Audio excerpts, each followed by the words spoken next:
Por supuesto, incluso la psique humana más iluminada intelectualmente nunca podrá igualar la fuerza del arsenal ansiolítico de la psicosis primaria.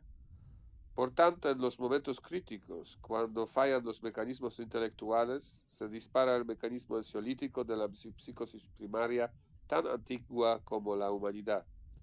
En el caso del 10 hasta 25% de la población con una constitución no psicótica, si ocurre tal situación que no podemos hablar de la psicosis primaria. En este caso sería más apropiado llamar a una psicosis tan repentina como un estallido psicótico. En realidad, este es un término utilizado en la Escuela de Psiquiatría francesa, donde se utiliza el concepto de un estallido de locura bouffant delirante. La naturaleza siempre vuelve a los mecanismos de funcionamiento que han sido probados durante millones de años.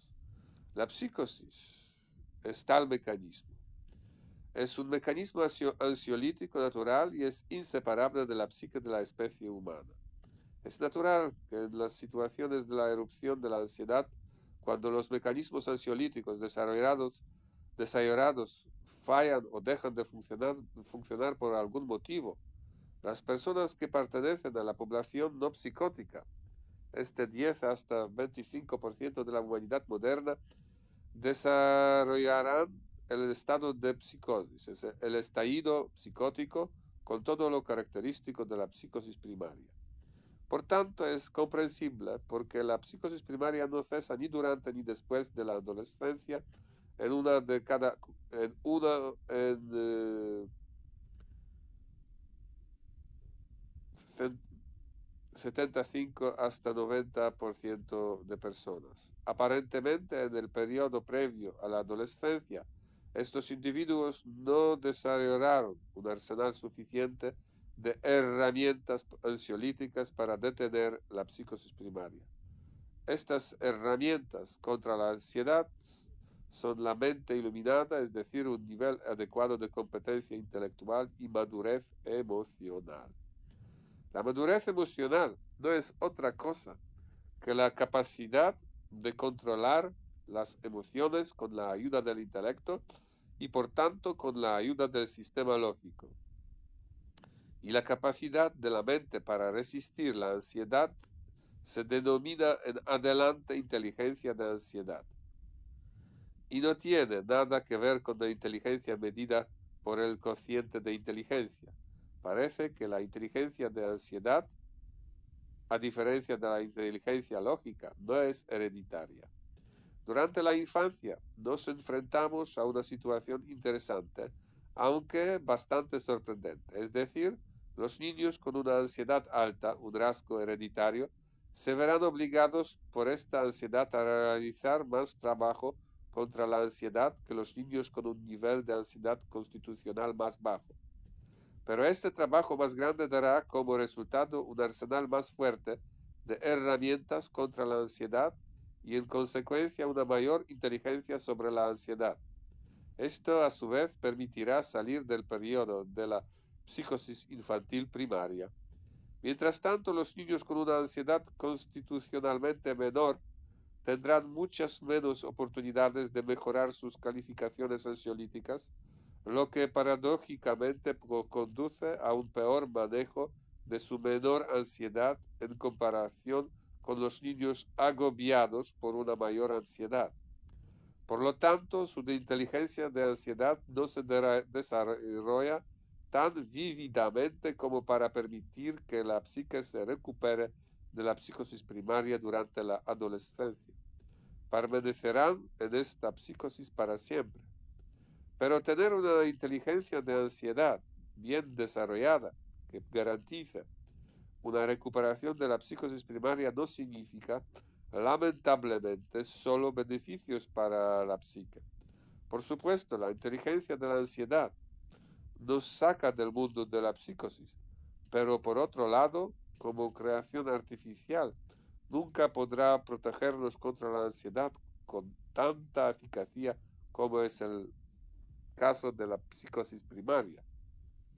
Por lo tanto, las personas con una inteligencia de ansiedad bien desarrollada cuando abandonen el refugio seguro de la psicosis primaria, navegarán en el esquisto de su inteligencia de ansiedad hacia las amplias y turbulentas aguas del mundo real, donde esta inteligencia a menudo resultará ser ineficiente. Y estos serán pretextos para episodios de ansiedad y trastornos depresivos. Por otro lado, el 75 hasta 90% de la humanidad, aquellos de nosotros que no obtuvimos una inteligencia de ansiedad bien desarrollada en la infancia y permaneceremos para siempre en el puerto de la psicosis primaria, aquellos de nosotros nunca sufriremos de la ansiedad y de las decompensaciones de mecanismos de ansiedad. Vale la pena señalar algo significativo. Mientras que la psicosis primaria significa rigidez hasta el punto de una psique casi osificada, una salida exitosa de la psicosis primaria en la adolescencia también significará la flexibilidad de la psique, una especie de fluidez, especialmente en comparación con la solidificación de la psique en el caso de la psicosis primaria. Por lo tanto, mientras que la psicoterapia de este último debe tener como objetivo reducir el estado de rigidez, en el caso de una psique fluida, a veces demasiado fluida, la terapia debe tener como objetivo aumentar la densidad de la psique y reducir la fluidez. La única pregunta que queda es la efectividad de cualquier psicoterapia de ansiedad o trastornos depresivos. ¿Puede una conversación cambiar la inteligencia de ansiedad de un adulto? No lo creo. La psicoterapia, sin embargo, puede elevar la autoestima y parece que es su único papel. Lamentablemente, no necesariamente beneficioso. El tema de la autoestima, además de ser un desafío para el desarrollo de la inteligencia de la ansiedad, parece jugar un papel significativo en el proceso de transición de la psique rígida de la infancia a la psique madura, correcta y flexible más adelante en la vida. Incluso parece haber un vínculo positivo entre los dos fenómenos psicológicos, es decir, las calificaciones ansiolíticas adquiridas aumentan la inteligencia de ansiedad, lo que contribuye al fortalecimiento de la autoestima. Cuanto mayor es la inteligencia de la ansiedad, mayor es la autoestima. Sin embargo, no olvidemos la naturaleza dual de la autoestima. Escribí sobre ello en los trabajos publicados anteriormente.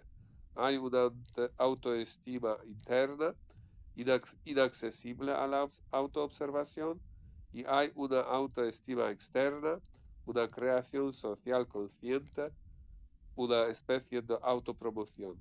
De estos dos, autoestima solo interna, autoestima interna es real. Y cuando utilizo el término autoestima, me refiero solo a esta autoestima interna en este trabajo.